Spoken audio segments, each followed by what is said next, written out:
नमस्कार, mid cap मंत्रा में आप सभी का स्वागत है। मैं हूं सुमित और हफ्ते का आखिरी कारोबारी सत्र भारतीय बाजारों में करीब 162 अंकों की बिकवाली अभी देखने को मिल रही है और जो गिरावट है वो थोड़ी ज्यादा गहराई है। इनफैक्ट 600 अंकों के आसपास का फॉल आपको सेंसेक्स में दिखाई पड़ेगा। निफ्टी बैंक करीब 350 अंक नीचे कामकाज कर रहा है। गिरावट के बाद थोड़ा स्टेबल मार्केट जरूर हुए हैं, लेकिन इस वोलेटिलिटी के बीच में है लाल निशान में, डीप रेड में मार्केट अभी कामकाज कर रहा है। मिड कैप इंडेक्स भी अब लाल निशान में पहुंच चुका है। स्मॉल कैप इंडेक्स के अंदर भी जो तेजी थी वो फिजल आउट हो चुकी है। तो more less flat to negative side पे दोनों इंडिसेस है, लेकिन फ्रंट लाइन इंडेक्स के अंदर तेज बिकवाली देखने को मिल रही है।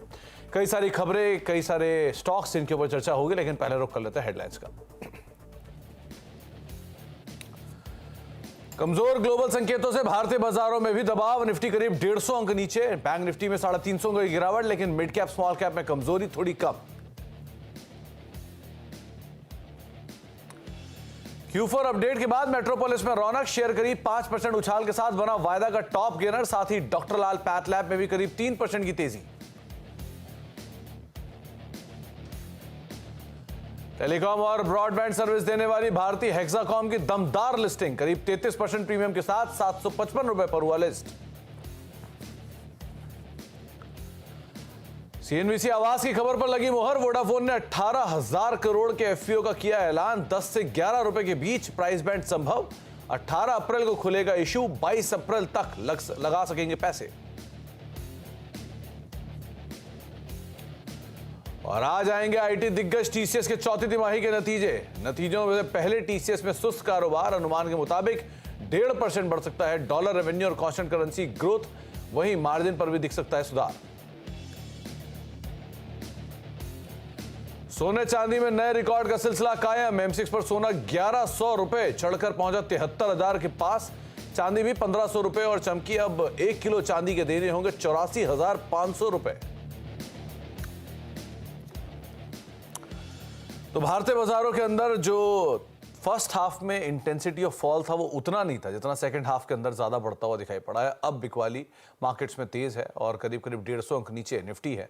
3/4% के आसपास का फॉल निफ्टी में है। लाइकवाइज सेंसेक्स भी करीब 3/4% नीचे है। निफ्टी बैंक के अंदर भी 3/4% बिकवाली, 350 अंकों की गिरावट वहां पर भी देखने को मिल रही है।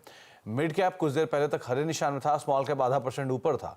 मिड कैप अब आ गया है फ्लैट टू नेगेटिव साइड पर और स्मॉल कैप इंडेक्स जो आधा % ऊपर था वो भी अब आ चुका है फ्लैट टू नेगेटिव साइड पर कामकाज करता हुआ। तो हायर लेवल से ब्रॉडर मार्केट में बिकवाली आई है। एडवांस डिक्लाइन की स्थितियों में जो डिक्लाइंस थोड़े बढ़े थे वो अब कहीं ज्यादा ऊपर है। 1400 शेयर तेजी बिकवाली में है। 872 शेयरों के अंदर तेजी देखने को मिली। जो थोड़ी देर पहले जो नंबर था उसके लिहाज से देखा जाए तो करीब 1100 शेयर बिकवाली में थे और रफली 1080-1090 शेयर तेजी में कामकाज कर रहे थे। की कंट्रीब्यूटर में रिलायंस सबसे आगे आज भी कंट्रीब्यूट कर रहा है, लेकिन जो प्रेशर है वो एचडीएफसी बैंक की तरफ से और एक्सटेंड हुआ है। 27-28 अंकों के आसपास एक गिरावट अब देखने को मिल रही है एचडीएफसी बैंक की तरफ से। आईसीआईसीआई बैंक, सन फार्मा, इन्फोसिस, यहाँ से प्रेशर है। लेकिन टाटा मोटर्स की जो तेजी है, रिलायंस की तेजी फिजल आउट हुई, टाटा मोटर तेजी कम हुई, इंडसइंड बैंक की तेजी कम हुई, बजाज ऑटो और आयशर मोटर थोड़ा बहुत कंट्रीब्यूट कर रहे हैं। नीरव छेड़ा हमारे साथ मौजूद है बातचीत करने के लिए निर्मल बैंक सिक्योरिटी से। नीरव जी नमस्कार, स्वागत है कार्यक्रम में। पहले तो मार्केट्स पे आपका एक व्यू, क्योंकि आज बाजार ने थोड़ा सा प्रॉफिट टेकिंग दिखाया है। ग्लोबल क्यूज भी वीक थे तो ये भी कह सकते हैं, लेकिन इंटेंसिटी ऑफ फॉल उस तरह का नहीं है जिस तरह से अगर ऑल टाइम हाई से बाजार टूटेगा तो आना चाहिए था। तो आप कैसे रीड कर रहे हो मार्केट्स को? नमस्कार सुमित जी। देखिए, नो डाउट पिछले 1 घंटे में थोड़ा बहुत सेलिंग और गहराया है। आई बिलीव ओवरऑल अगर चार्ट और पैटर्न्स देखें तो अभी भी पॉजिटिविटी है ओवरऑल चार्ट पे। नो डाउट आज का दिन थोड़ा बहुत और सेलिंग आ सकता है। 22,500 का जो लेवल है निफ्टी में स्पॉट में वो वापस रीटेस्ट हो सकता है। तो 22,550 इन द फ्यूचर्स ये रीटेस्ट हो सकता है। तो आने वाले 1-2 घंटे में ये लेवल्स शायद रीटेस्ट हो जाएंगे। फिर हम देखेंगे कि आने वाले वीक में अच्छी खासी बाइंग वापस आ सकती है और निफ्टी वापस रिज्यूम कर सकती है अपनी अप ट्रेंड जो और प्रोबेबली 23,000 टेस्ट कर सकती है। Similar is the case for bank Nifty. देखिए, बैंक निफ्टी में ऑल टाइम हाई ब्रेक हुआ है ये हफ्ते में। तो 48,500 का जो लेवल है बहुत ही बढ़िया सपोर्ट बन चुका है। वो शायद रीटेस्ट जरूर हो सकता है, बट आई डेफिनेटली बिलीव कि यहाँ से बैंक निफ्टी में 49,200 4500 आ सकता है। तो वो लेवल्स के लिए आप बाइंग कर सकते हैं इनकेस 48,500 का लेवल रीटेस्ट होता है। दोनों में बाय ऑन डिप्स का ही रणनीति है, तो continue to hold longs. Neeraj sir, ये 22,750 कितना क्रूशियल है कि बार बार यहाँ तक आते हैं और हम घूम जाते हैं, टूट नहीं पा रहा है वो, तो उसका ब्रेक होना कितना इंपॉर्टेंट है अभी मार्केट्स के लिए? सुमित जी, देखिए ओवरऑल अगर देखें तो ओपन इंटरेस्ट अभी थोड़ा लाइट है। इवन तो इलेक्शन का टाइम है, विक्स अभी भी कम है, तो ये विक्स शायद आने वाले टाइम में थोड़ा थोड़ा करके बढ़ेगा, इसीलिए ये वोलेटिलिटी है। मगर टू आंसर क्वेश्चन, 22,750 एक बहुत इंपॉर्टेंट लेवल है, नो डाउट, पर इट्स अ स्मॉल रेजिस्टेंस। तो मुझे लगता है आने वाले वीक में ये ब्रेक हो जाएगा और 23,000 का जो लेवल है, वो शिखर है, वो हम पार कर जाएंगे। तो डेफिनेटली व्यू इज बुलिश, और बाय ऑन डिप्स करते रहिए। जी, तो बाय ऑन डिप्स ये आपकी रणनीति रहेगी और बुलिश व्यू ही अब तक नीरव सर मेंटेन रख रहे हैं। अब बातचीत कर लेते हैं मिड कैप शेयरों के ऊपर, जहां पर किस तरह की हलचल देखने को मिले। पहले तो मिड कैप इंडेक्स आपकी स्क्रीन पर आएगा, वहां पर करीब करीब फ्लैट टोन पे ही कामकाज हो रहा है, फ्लैट टू नेगेटिव साइड पर 50,000 के ऊपर फॉर्मली मार्केट अभी बना हुआ है। मिड कैप के कुछ बढ़ने वाले शेयरों के ऊपर रुख करिए तो स्कैफलर इंडिया करीब करीब 2.5% तेजी यहाँ पर है, कमेंस करीब 2% ऊपर है, हेवल्स में 1% तेजी और एबीबी करीब करीब 1.5% तेजी यहाँ पर है। ये मिड कैप के बढ़ने वाले शेयरों में कैपिटल गुड स्पेस के। इसके अलावा पावर स्पेस से ट्रांसफार्मर रेक्टिफायर लगातार शेयर तेजी में ही है, 5% तेजी आए। जेएसडब्ल्यू एनर्जी 0.5% ऊपर है, टाटा पावर करीब करीब 1.5% ऊपर, ये भी कामकाज कर रहा है। केमिकल में लगातार मूव है रिपोर्ट्स के बाद, तो कनौरिया केमिकल आज 6.5% ऊपर है, तिरुमलाई केमिकल 2% ऊपर है, पंजाब केमिकल 8% ऊपर है, जेबी केमिकल करीब करीब 2% तेजी यहाँ पर है। रेलवे में से आरसीटीसी आज लीड कर रहा है 0.4% ऊपर, राइट्स करीब 2% ऊपर, इरकॉन फ्लैट टू पॉजिटिव और टेक्समैको रेल करीब करीब 1% तेजी यहाँ पर देखने को मिल रही है। रियल स्टेट स्पेस से पूर्वांकरा अपर सर्किट पर, महिंद्रा लाइफ स्पेस 5% ऊपर, ब्रिगेड एंटरप्राइजेज 2.5% ऊपर, कोल्टे पाटिल लगातार दूसरा दिन 1% ऊपर, ऑटो एंसिलरी स्पेस से तालब्रोस 4% ऊपर, सुब्रॉस 3% ऊपर, संवर्धना मदरसन 2% और फेडरल मोगल करीब करीब 4% तेजी यहाँ पर भी आते हुए दिखाई पड़ रही है। Likewise Arvind limited mid cap के चढ़ने वाले शेयरों में एलगे इक्विपमेंट करीब 4% ऊपर, जिंदल 100 और सुंदरम फाइनेंस यहाँ पर भी खरीदारी का दौर बनता हुआ दिखाई पड़ रहा है। और कुछ गिरने वाले शेयरों में वोडाफोन आइडिया 4% नीचे, India bulls real estate profit taking 5% नीचे, 63 मून 2.5% नीचे और श्री रेणुका करीब करीब 2.5% के आसपास बिकवाली यहाँ पर आते हुए दिखाई पड़ रही है। नीरज सर, इन सब में से आईआरसीटीसी अच्छी तेजी में है, आप कैसे रीड कर रहे हो? देखिए, बहुत समय बाद ये स्टॉक निकला है, आफ्टर हिटिंग 1200, ये स्टॉक में 2-2.5 साल का कंसोलिडेशन हुआ था, फिर कंसोलिडेशन ब्रेकआउट 800 के करीब आया और स्टॉक में लगातार तेजी रही। मगर अभी लास्ट 1-2 महीने का जो फेज था, उसमें कंसोलिडेशन वापस आया, तो flag kind of a formation जो बोलते हैं टेक्निकल में, वो बना और उसका ब्रेकआउट आज आया है। सो डेफिनेटली आपने एकदम सही चुना है इतने सारे स्टॉक्स में। आई बिलीव यहाँ से जो 1200 का लेवल है, वो वापस रीटेस्ट हो सकता है, ऑल टाइम हाईज रीटेस्ट हो सकते हैं, प्रोबेबली उसके ऊपर भी जा सकता है ये स्टॉक। तो करंट लेवल से बाइंग करने की ही राय रहेगी। थोड़ा डिप्स मिले तो डिप्स में भी बाय करें। इसका जो अभी सपोर्ट लेवल है, वो करीब करीब 1000 का है, तो वो आपका स्टॉप लॉस बनेगा। आईआरसीटीसी गेनर्स में टॉप गेनर्स के तौर पर शुमार होता था, लेकिन टॉप लूजर के तौर पर आज नाम था वोडाफोन आइडिया का। आज प्रेशर है स्टॉक में और एक बार फिर से सीएनबीसी आवाज की खबर पर मोहर लग गई है। 18 अप्रैल से वोडाफोन आइडिया का एफपीओ खुलेगा। ज़्यादा जानकारी के लिए चलते हैं यतिन के पास।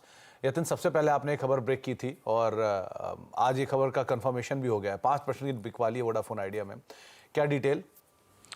देखिए, सीएनबीसी आवाज़ ने सबसे पहले रिपोर्ट किया था कि वोडाफोन आइडिया अब एक एफपीओ की तैयारी कर रहा है और कंपनी के बोर्ड ने आज सुबह स्टॉक एक्सचेंज को इन्फॉर्म किया कि 18,000 करोड़ का फॉलो ऑन पब्लिक इशू यानी कि एफपीओ को अप्रूवल मिला है। जो ऑफर का फ्लोर प्राइस है वो 10 रुपये और हायर एंड 11 रुपये। इसका मतलब ये जो एफपीओ का प्राइस बैंड है वो 10 से 11 रुपये प्रति शेयर के हिसाब से होगा और कुल मिला के 18,000 करोड़ रुपए का भारत का ये सबसे बड़ा एफपीओ बनने जा रहा है। इसके पहले येस बैंक का सबसे बड़ा एफपीओ लगभग 15,000 करोड़ रुपए का था। ऑब्वियसली अगर हम 18,000 करोड़ के एफपीओ की बात करें तो लगभग 65% जो हिस्सा है वो इंस्टीट्यूशनल इन्वेस्टर्स और एचएनआई इन्वेस्टर्स के लिए रिजर्व्ड है और 35% यानी कि लगभग 6,300 करोड़ रुपए का रिटेल कोटा यहाँ रखा गया है। ऑब्वियसली जो इश्यू की टाइमलाइन है वो दिखाई पड़ रही है आपको। अप्रैल 18 यानी गुरुवार को ये इशू खुलेगा और मंडे यानी अप्रैल 22 को ये एफपीओ बंद होगा। ऑब्वियसली एक्सपेक्टेशन ये है कि मंडे को एक बड़ी प्रेस कॉन्फ्रेंस वोडाफोन आइडिया की तरफ से होगी, जहां वो एफपीओ के बारे में ज़्यादा जानकारी देंगे। तो एफपीओ से रिलेटेड एक प्रेस कॉन्फ्रेंस जो कि सोमवार को होगी, उस पर भी आगे डिटेल हम आपको देते रहेंगे। लेकिन सबसे पहले खबर सीएनबीसी आवाज़ में यतिन ने बताई थी और उस खबर पर आज मोहर लगते हुए दिखाई पड़ रही है। वोडाफोन आइडिया करीब 3% नीचे आज कामकाज, 4-5% नीचे भी कामकाज करता हुआ दिखाई पड़ रहा है। बहुत बहुत शुक्रिया यतिन, ये तमाम डिटेल हमें बताने के लिए और हमसे शेयर करने के लिए। नीरव, आपकी तरफ से जो आपकी 2 इंडिविजुअल पिक्स हैं वो कौन सी हैं? तो देखिए, इसमें एक स्टॉक है जेंसार टेक्नोलॉजीज। तो क्योंकि मार्केट नीचे है, ऐसी स्टॉक जो थोड़ी बहुत डिफेंसिव है वो पिक करना जरूरी है। तो जेंसार टेक्नोलॉजीज काफी बढ़िया लग रहा है, करंट लेवल से एक अच्छा पैटर्न बना रहा है higher top higher bottom formation का। आई बिलीव करंट लेवल से इसे बाय करा जा सकता है। 600 रुपए का आप स्टॉप लॉस लगाइए, ऊपर में 650 तक के इसमें टारगेट आ सकते हैं। दूसरा जो स्टॉक है वो है सेल। देखिए, सेल नो डाउट मेटल्स में है और metals are hot at this point of time. अच्छे ब्रेकआउट्स आए हैं मोस्ट ऑफ द स्टॉक्स में और ये स्टॉक में एक लंबा ब्रेकआउट आया है, 2 ईयरली ब्रेकआउट आया है। आई बिलीव करंट लेवल से ये स्टॉक में अच्छी बाइंग आ सकती है, जो स्टॉक को ऊपर में अराउंड 170-175 तक लेके जा सकती है। तो 175 के टारगेट के साथ में आप बाइंग करें, 145 का स्टॉप लॉस लगाएं। तो सेल और जेंसार टेक, 2 नाम जिसके ऊपर आप फोकस कर सकते हैं। सेल करीब 153-54 के जोन्स पे कामकाज कर रहा है और आईटी के नंबर्स की आज शुरुआत भी होने वाली है टीसीएस के नंबर साथ। उससे पहले जेंसार फ्लैट टाइम साइड पर कामकाज करता हुआ दिखाई पड़ रहा है। अब एक और इंपॉर्टेंट अपडेट, जहां पे एलन मस्क की कंपनी स्टारलिंक को जल्द ही भारत में सैटेलाइट ब्रॉडबैंड सेवाएं देने का लाइसेंस मिल सकता है।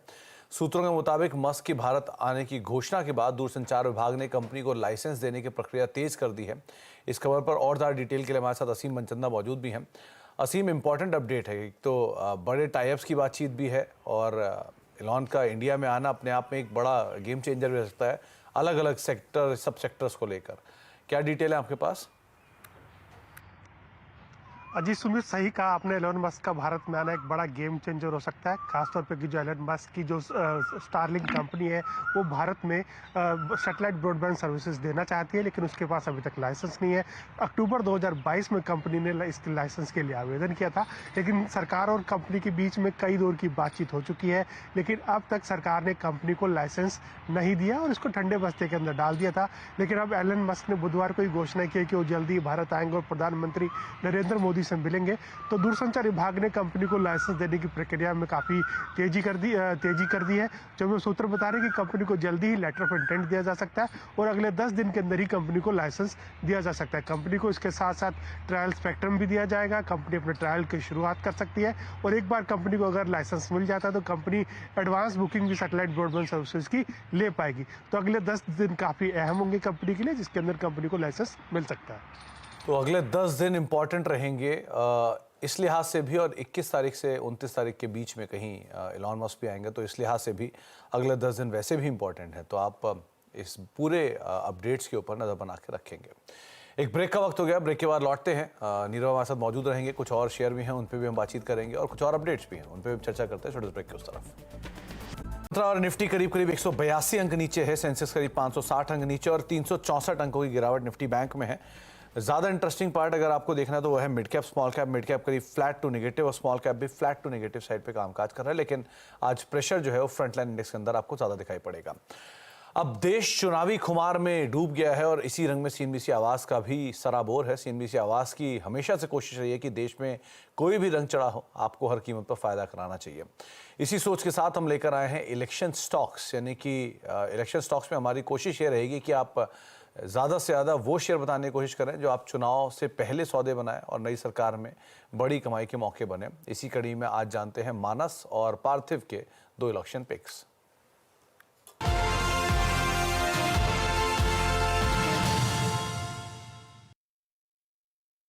आयशर मोटर्स पे आशीष जी खरीदारी करने की राय रहेगी। आयशर मोटर्स ने अभी 2 दिन पहले ही लॉन्ग टर्म चार्ट पे ब्रेकआउट दिखाया, 4200 के ऊपर स्टॉक निकला।